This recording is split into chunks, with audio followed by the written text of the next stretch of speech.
भीतर एक पुरानी चारपाई पर नेहा बैठी थी। वह जन्म से ही इस दुनिया को देखने में असमर्थ थी।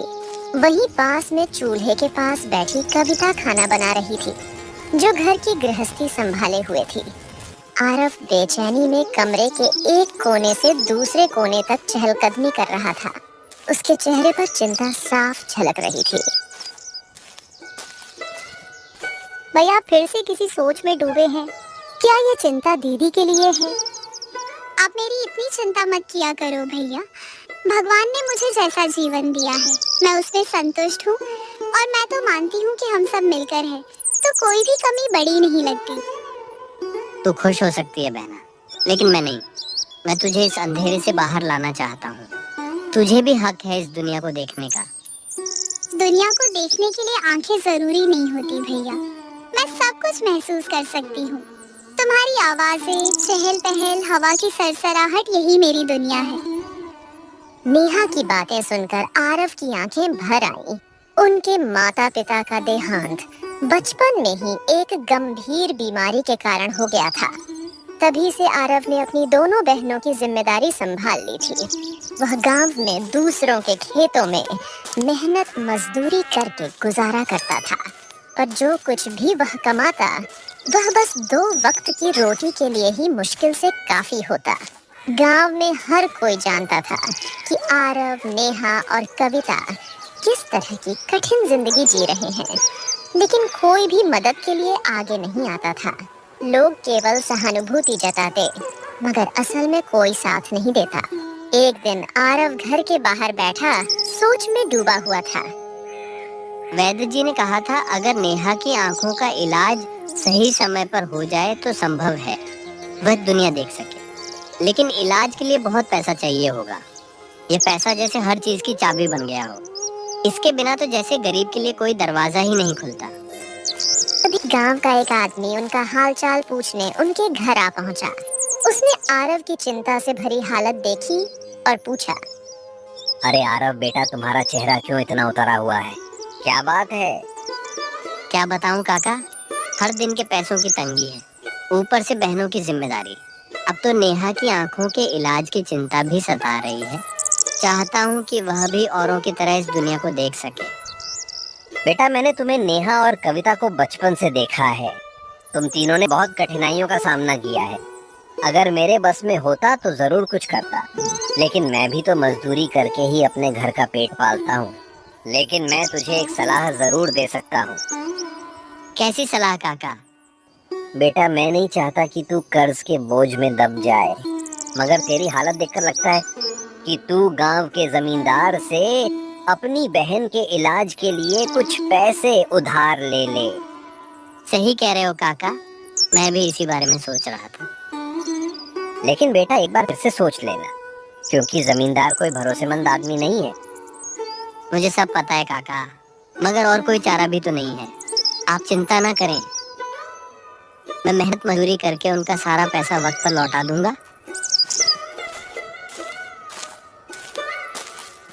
काका के जाने के बाद आरव चुपचाप बैठ गया। भैया, मैं जानती हूँ तुम्हारा मन बहुत भारी है, लेकिन जमींदार से सावधान रहना। मैंने सुना है वो मजबूरी का बहुत फायदा उठाते हैं। पता है बहन, मगर जब रास्ते बंद हो तो कोई ना कोई दरवाजा खटखटाना ही पड़ता है। थोड़ी देर बाद जब अंधेरा गहराने लगता है, आरव जमींदार की हवेली की ओर निकलने की तैयारी करता है। तभी नेहा उससे पूछती है, भैया, आप कहीं जा रहे हैं क्या? हाँ बहन, मैं जमींदार की हवेली जा रहा हूँ थोड़ी मदद लेने के लिए। मदद? कैसी मदद भैया? आपको तो पता है वो बड़े लोग ऐसे ही किसी की मदद नहीं करते। अरे बहनों, तुम लोग फिक्र मत करो, मैं सब संभाल लूंगा। तुम बस घर के अंदर रहना। शाम का वक्त है, मैं जल्दी लौट आऊंगा। ठीक है मेरी प्यारी बहनों। कविता ने उसे दरवाजे तक छोड़ा और धीमे स्वर में कहा, भैया, अगर बात बन जाए तो लौटते वक्त धीरे से दरवाजा खटकाना। मैं जाग रही होंगी, और अगर बात ना बने तब भी हिम्मत मत हारना। उसकी आंखों में अपनेपन की चमक थी। दर्द में भी भरोसे का दीपक टिमटिमा रहा था। तू ध्यान रखना घर का। बस इतना कहकर आरव अकेले ही जमींदार की हवेली की ओर रवाना हो गया। गांव से कुछ दूरी पर स्थित वह हवेली किसी दुर्ग से कम नहीं लगती थी। ऊंची ऊंची दीवारें, भारी भरकम लोहे का फाटक, रंग बिरंगी खिड़कियां। आरव ने डरते हुए हाथ से दरवाजे पर दस्तक दी। कुछ समय बाद जमींदार का सेवक घनश्याम बाहर निकला। उसने आरव को ऊपर से नीचे तक घूरा और रूखे लहजे में बोला, अरे आरव, इतनी रात आया यहाँ, क्या काम है तुझे? मुझे जमींदार जी से मिलना है। वाह, तू बोले और मैं तुझे सीधा जमींदार जी के पास पहुँचा दूं। जमींदार इस वक्त गरीबों से मिलने नहीं बैठते। अब जा यहाँ से सुबह आना, अभी उनका विश्राम का समय है। आरव को ऐसा लगा मानो उसकी आखिरी उम्मीद भी चकनाचूर हो गई हो। एक बार उसने फिर से हाथ जोड़कर निवेदन किया, कृपा करके बस एक बार कह दीजिए उनसे, यह बेहद जरूरी है। मेरी बहन के जीवन का सवाल है। मैं बहुत उम्मीद लेकर आया हूँ। घनश्याम ने उसकी आंखों में झांका, मानो उसके शब्दों की सच्चाई को परख रहा हो। फिर वह भीतर गया और जमींदार को जाकर सूचना दी। कुछ ही क्षणों में हवेली के बरामदे से एक भारी आवाज गूंजी, कौन है जो इस घड़ी हमसे मिलने आया है? मैं हूँ मालिक आरव, आपसे मिलने आया था। ओ, तो आखिर तू भी हमारे दरवाजे तक आ ही गया। चल ठीक है, अंदर आ। घनश्याम, इसे अंदर ले आ। आरव की धड़कनें तेज हो गईं। उसने एक लंबी सांस ली और साहस बटोरकर हवेली के भीतर कदम रख दिया, जहां उसकी जिंदगी एक नया मोड़ लेने वाली थी। जमींदार की हवेली में कदम रखते ही आरव के सामने जैसे एक अलग ही दुनिया खुल गई। संगमरमर की चमकदार फर्श, झूमर की रोशनी, चारों ओर फैली जगमगाती लाइटें, भारी लकड़ी की कुर्सियां, यह सब उसके लिए अनदेखा था। लेकिन इस माहौल में पहुंचकर उसका आत्मविश्वास डगमगाने लगा। सामने बैठा जमींदार ने मुस्कुराते हुए उसकी ओर नजर उठाई और बोला, इतनी रात को हमारे द्वार पर आने की क्या आवश्यकता पड़ गई तुझे? हाँ हाँ, मालूम है हमें, तेरी अंधी बहन का दुख है। इसके आगे बोल। आरव के होंठ कांपने लगे, मगर उसने अपनी भावनाओं को काबू में रखा। वैद्य जी ने कहा है, अगर सही इलाज हो तो मेरी बहन की आंखें ठीक हो सकती हैं। तो तू चाहता है हम तुझे इलाज के लिए बिना किसी जमानत के पैसे दे दें? जी सरकार, मैं मेहनत मजदूरी करूंगा, आपके पैसे की एक एक पाई लौटा दूंगा, बस मेरी बहन का इलाज हो जाए। जमींदार थोड़ी देर तक उसे देखता रहा, फिर मुस्कुराया और बोला, ठीक है, तुझे पैसे मिल जाएंगे, लेकिन एक शर्त है जिसे मानना ही होगा। आरव का दिल तेजी से धड़कने लगा। वह घबराई हुई आवाज में बोला, कौन सी शर्त सरकार? हमारे खेतों की देखभाल के लिए एक आदमी चाहिए, लेकिन यह काम आसान नहीं है। तुझे बंधुआ मजदूर बनकर दिन रात मेरे खेतों में मजदूरी करनी होगी, और जब तक मेरा कर्ज चुकता नहीं होता तुझे गांव से बाहर जाने की इजाजत नहीं होगी। आरव कुछ नहीं बोल पाया, मानो उसने खुद को किसी बंधन में जकड़ लिया हो। वह धीमे स्वर में बोला, सरकार, अपनी बहन के लिए मैं आपके खेतों में मजदूरी करने के लिए तैयार हूँ। आप जैसा कहेंगे वही करूँगा। बहुत अच्छा, कल से ही काम शुरू कर दे। और सुन, पैसे फिलहाल नहीं मिलेंगे। पहले तुझे साल भर मेरे खेतों में मजदूरी करनी होगी, अपनी निष्ठा दिखानी होगी, उसके बाद ही मैं तुझे पैसे दूंगा। आरव का मन भावुक हो उठा। वह तो यही सोच कर आया था कि आज अपनी बहन के इलाज के लिए उसे पैसे मिल जाएंगे, लेकिन यहाँ भी उसे केवल आश्वासन ही मिला। वह भारी कदमों से बाहर निकल आया। जब आरव अपनी झोपड़ी के पास पहुंचा तो देखा कि नेहा और कविता दरवाजे पर बैठी उसकी राह देख रही थी। भैया आ गए?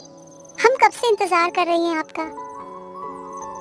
हम दोनों बाहर बैठे थे, कहीं कुछ अनहोनी ना हो गई हो, यही सोचकर घबरा रहे थे। आरव कुछ नहीं बोला, पर वह चुपचाप अंदर गया और थके मन से चारपाई पर बैठ गया। नेहा उसके कदमों की आहट से ही समझ गई कि कुछ ठीक नहीं है। वह कविता का सहारा लेते हुए पास गई और बोली, भैया इतने चुप क्यों हो? क्या बात है? आप परेशान लग रहे हो। आरव की आंखों में उदासी थी। नेहा की बात सुनकर उसने उसकी ओर देखा और थोड़ी हिम्मत जुटाकर बोला, नहीं पगली, मैं दुखी नहीं हूँ। जब मेरी बहनें मेरे साथ हैं तो क्या मैं कभी उदास हो सकता हूँ? भैया मुझसे मत छुपाओ, बताओ ना जमींदार ने क्या कहा? मुझे यकीन है उन्होंने कोई कठिन शर्त रखी होगी। हम गरीब जरूर हैं, पर तुम्हारे आत्मसम्मान की कीमत हमसे ज्यादा कोई नहीं समझ सकता। बताओ क्या कहा उन्होंने? उन्होंने कहा कि जब तक मैं उनके खेतों में सालों तक मेहनत नहीं करता तब तक मुझे पैसे नहीं मिलेंगे। भैया क्या तुमने उनकी शर्त मान ली? हाँ, लेकिन और कोई रास्ता भी तो नहीं था। मैं तुम्हारे लिए इतना तो कर ही सकता हूँ, नहीं तो मैं किस काम का तुम्हारा भाई हूँ? तुमने मेरी खातिर अपनी जिंदगी दांव पर लगा दी भैया। मेरी तकलीफ कम करने के लिए तुम खुद दर्द सहोगे। मैं ऐसा नहीं चाहती। अगर तुम्हें कुछ हो गया तो मैं कैसे जी पाऊंगी? मैं तुझे अंधेरे में नहीं छोड़ूंगा बहना। चाहे जितनी मेहनत करनी पड़े मैं करूँगा। बस मुझे तुम्हारी आंखों का इलाज करवाना है। नेहा चुप हो गई। उसे यह समझ आ गया कि आरव को रोकना अब मुमकिन नहीं था। कविता भी खामोश हो गई, पर उसकी आंखों में एक अनकहा डर तैर रहा था। इस बातचीत के बाद सब खाना खाकर सो गए।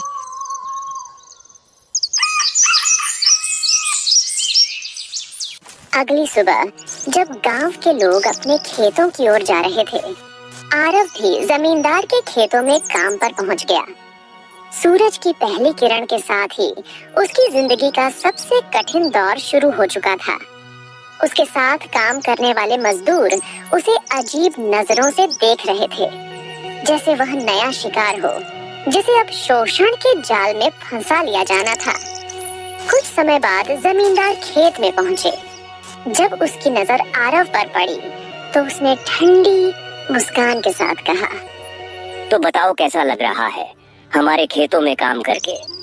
पुराने मजदूरों से मेलजोल हो गया या नहीं? सुना है तू बड़ा मेहनती है, लेकिन हमारे खेतों में मेहनत के साथ निष्ठा भी जरूरी है। यहाँ जो भी आया है उसने अपनी निष्ठा साबित की है, और जिसने किया है उसे मैंने कभी खाली हाथ नहीं लौटाया। आरव खामोश रहा। जमींदार ने उसे हिकारत से देखा और फिर हाथ के इशारे से बलराम को बुलाया। बलराम हल्की सी मुस्कान के साथ आगे बढ़ा। वह बरसों से जमींदार के खेतों में काम कर रहा था, पर हालात बंधुआ मजदूर जैसे थे। अरे बलराम, इसे काम समझा दो, और अगर कोई गलती करे तो बताने की जरूरत नहीं, बस थोड़ा सबक सिखा देना। जमींदार के जाने के बाद उसने आरव को धीरे से कहा, तू बड़ी भूल कर बैठा है लड़के। अब यहाँ से निकलना इतना आसान नहीं रहेगा। अब दिन रात खून पसीना एक करना पड़ेगा। आरव ने उसकी बात को नजरअंदाज किया और फिर से काम में लग गया। उधर नेहा अकेली बैठी थी। तभी कविता आई और बोली, राजा राम जल्दी दीदी से आज घर के भैया अंदर बहुत जाता है। थके हुए दिख रहे हैं। क्या हुआ भाग्यवान, क्यों क्या वो चिल्ला रही ठीक हो? होंगे?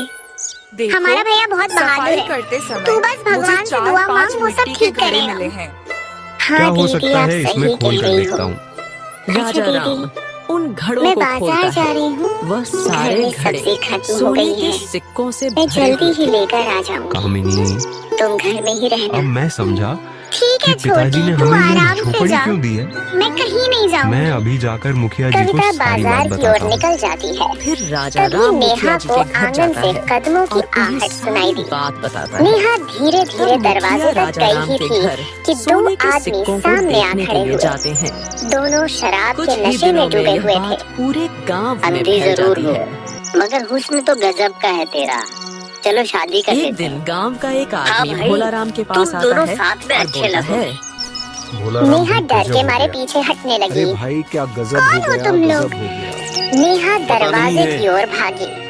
तभी नेहा पत्थर से टकरा कर गिर क्या पड़ी। तुम्हारे भाई राजाराम बाहर खड़े लोग झोपड़ी में हंसते रहे 4-5 और सोने भाग के सिक्के निकले। से भरे घड़े नेहा मिले। के सिर से खून अरे बह भाई, रहा क्या था बोल रहे हो और वह तुम? बेहोश हो गई। दिमाग तो ठीक थोड़ी है देर क्या? बाद कविता बाजार सच से कह रहा लौटी हूँ। तो अपनी दीदी को अगर खड़ा तुम्हें मेरी देख बातों पर तुरंत उसके भरोसा पास नहीं गई। है तो तुम दीदी मेरे साथ दीदी, ये आपको चलकर क्या खुद हो गया देखो। है? ये बात पूरे गांव को हे पता है, भगवान, बस दीदी तुम्हें के ही नहीं सिर से पता। तो खून बह फिर रहा है। भोलाराम अपनी पत्नी के पास तभी जाकर गांव कहता का एक है, लड़का वहां पर आया। अरे गंगा पिताजी कविता ने दीदी, सारी नेहा दीदी को क्या हो गया मट्टी है? उस झोपड़ी में ही छुपा पता कर नहीं, रखी। छोटू मैं बाजार चलो से देखते लौटी तो हैं। देखा दीदी और बेहोश फिर वह पड़ी है। दोनों राजा राम के घर छोटू, जाते हैं। तू जल्दी वहाँ पर जमींदार पहुंचकर के भोलाराम खेत अपने जाकर छोटे मेरे भाई से भैया कहता को है, बुलाना। राजा जल्दी राम, जा। ये सब मेरा है। पिताजी ने ठीक है दीदी, मेरे मैं अभी लिए यह जाता हूँ। धन इस झोपड़ी में छुपा कर रखा था।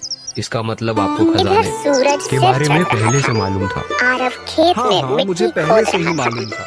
कुदाल की पिताजी ने धार मुझे उसकी पहले ही हथेलियों बताया को था इस छील धन चुकी के थी। बारे में, लेकिन मगर यह वह रुका नहीं नहीं। बताया था कि यह बाकी धन मजदूर कहाँ थक रखा कर हुआ है। बैठ गए, आपने तो मुझे किसी लेकिन उसकी खजाने के बारे आंखों में में बताया ही जुनून नहीं। था। आप कैसे सुना भाई है, हो? आप एक जमींदार नंबर के जल्दी मक्कार, पैसे नहीं धोखेबाज देते। और लालची भाई हो। फिर भी तू इतना काम अरे कर रहा राजा है। राम, अगर मैं तुम्हें मेरे इसके पास कोई बारे और में चारा बता नहीं है। देता तो तुम कब का मेहनत स्कूल करनी ही में- पड़ेगी। तभी पास में शायद खड़े मेरी मुखिया मेहनत जी बोल देखकर वह पड़े, जल्दी भुगतान कर दे। भोलाराम, तुम तभी धन को छोटू अपने साथ हाँफता नहीं हुआ ले जा वहाँ सकता। पहुँचा। कानूनी तौर पर यह अरे घर भैया राजा जल्दी राम का चलो, है। नेहा इसीलिए दीदी इस वो धन गिर पर भी पड़ी उसका ही है, अधिकार है। उसके सिर में चोट अरे आई है। मुखिया जी, जल्दी कागजात चलो। नकली है। आरव का पिताजी के दिल मरते बैठ समय गया। हमने कुदाल धोखे से हाथ से उनका छूट गई। अंगूठा वह एक दौड़ा। खाली पन्ने पर ले पांवों लिया में जैसे और बिजली उसकी भर गई हो। मदद से सारे बलराम भी जमीन उसके पीछे हो जायदाद लिया। अपने नाम कर लिए। गांव के लोग घर के भोलाराम, बाहर जमा थे। यह तो तुमने बहुत झोपड़ी ही के बड़ा बाहर पाप नेहा किया है। बेहोश तुमने पड़ी एक थी, मरते हुए सिर आदमी का से अंगूठा खून लिया। बह रहा था। तुम्हें इसकी कविता सजा वहीं जरूर पास मिलेगी। बैठी थी। तभी गंगा बोली, बहन क्या हुआ मेरी बहन मुखिया को? जी हमें माफ उठो, कर देखो दीजिए तुम्हारा मुखिया भाई आ जी, गया। यह सब मैंने ही इनसे करने तभी को भीड़ कहा में था, से एक हमें युवक माफ कर बोला। दीजिए। मुझे पता तुम है लोगों किसने को किया सजा ये तो सब। जरूर मिलेगी। जमींदार के तुम्हारी दो शिकायत नौकर शराब के हीरापुर के नशे में राज्य नेहा से महाराज बदतमीजी कौशल देव के पास और लेकर जब वो जाओ। भागी तो गिर पड़ी। इसका मतलब पिताजी तो मुझसे तुमने कुछ नाराज किया नहीं क्यों नहीं? थे। वो मुझे अपने माफ आखिरी कर दो समय में भी भैया। याद कर रहे थे। मैं हाँ भाई, कुछ नहीं पिताजी कर तुमसे पाया। नाराज नहीं थे। गुस्सा वह तो अपने बहुत आया, आखिरी लेकिन क्या समय करूं? में भी तुम्हें मैं ठहरा बुलाकर एक गरीब हम मजदूर लोगों को उन खजाने ताकतवर के लोगों बारे से में कैसे बताना मिल चाहते सकता थे, था। मगर मैं लालच में आरव आ का गया। खून खौल मुझे उठा। माफ कर दो मेरे उसने भाई, नेहा को मुझसे गोद में बहुत बड़ी उठाया गलती हो और गई। वैद्य के घर की ओर आपने दौड़ मुझे धन पड़ा। संपत्ति नहीं दी, नेहा लाचार इसका हालत मुझे कोई में दुख आरव नहीं की है। गोद में बेसुध लेकिन पड़ी थी। आपने मुझसे पिताजी के सिर से नाम पर खून इतना बह बड़ा रहा था। झूठ बोला। वैद्य जी के घर इसके लिए तक मैं पहुँचते आपको पहुँचते कभी माफ नहीं आरव करूंगा। की रूह कांपने लगी आप थी। एक नंबर के उसे मक्कार, समझ नहीं आ धोखेबाज रहा और था लालची कि उसकी भाई हो। बहन जिंदा बचेगी आपकी या सजा नहीं। यही है कि आप पर वह मुझसे हार बहुत मानने दूर वाला चले नहीं जाओ। था। कविता भी भोलाराम और पीछे पीछे गंगा दौड़ के रही हाथ थी। में कुछ भी नहीं वैद्य जी ने लगता जैसे ही नेहा को और देखा, दोनों वहाँ से उसे चुपचाप चले तुरंत जाते हैं। अंदर ले गए। तो दोस्तों, आरव बाहर कैसी लग खड़ा रही हो है गया। आपको उसकी ये आंखों में कहानियाँ? बेचैनी ऐसी साफ दिखाई और दे भी रही थी। अच्छी अच्छी वह कहानियों के लिए बेसब्री से हमारे इंतजार कर रहा चैनल था। सुपर टून्स कविता भी सब्सक्राइब पास कर ही लें। खड़ी थी, धन्यवाद। डरी सहमी अपनी दीदी के इंतजार में। थोड़ी देर बाद वैद्य जी बाहर आए और बोले, चिंता मत करो आरव, चोट गहरी है मगर जान को खतरा नहीं है। उसे कुछ दिनों तक पूर्ण विश्राम की जरूरत होगी। यह सुनकर कविता को थोड़ी राहत मिली, मगर आरव अब भी चिंता में था। आरव के भीतर क्रोध उबल रहा। उसने नेहा को वैद्य जी के यहाँ से अपने घर लाकर चारपाई पर लिटाया और सारा दिन उसकी सेवा में लगा रहा। कविता भी बिना थके पास बैठी रही। अगले दिन आरव सीधे जमींदार की हवेली पहुंचा। गांव के लोग डरे सहमे हुए थे, मगर आरव अब डरने वालों में नहीं था। जमींदार जी, ये सब आपकी ही करतूत है ना?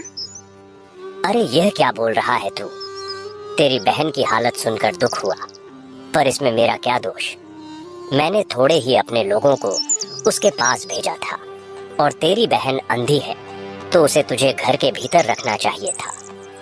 आरव ने गुस्से में मुट्ठी भी ली। गांव वाले बस खड़े तमाशा देख रहे थे। कोई आरव के साथ खड़ा नहीं हुआ।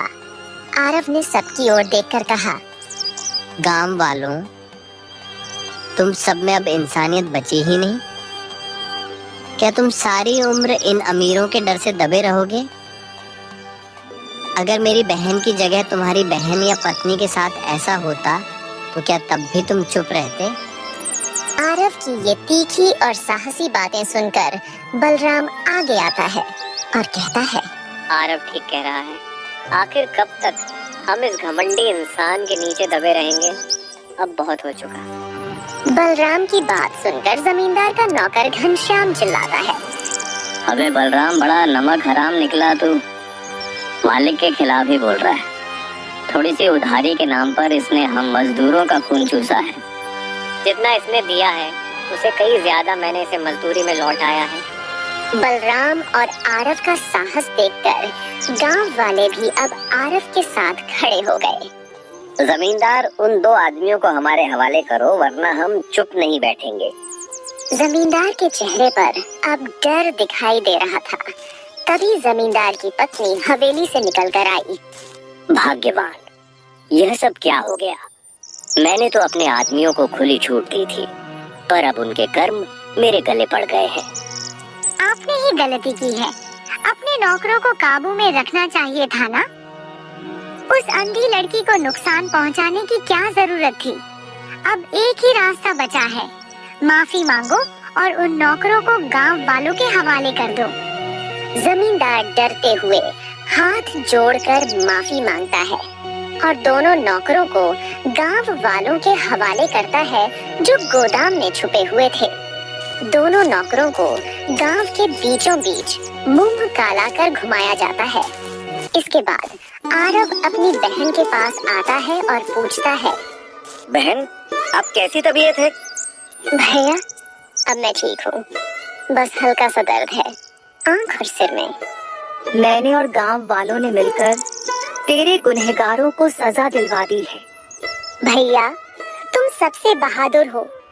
अगर तुम ना होते तो मेरा क्या होता?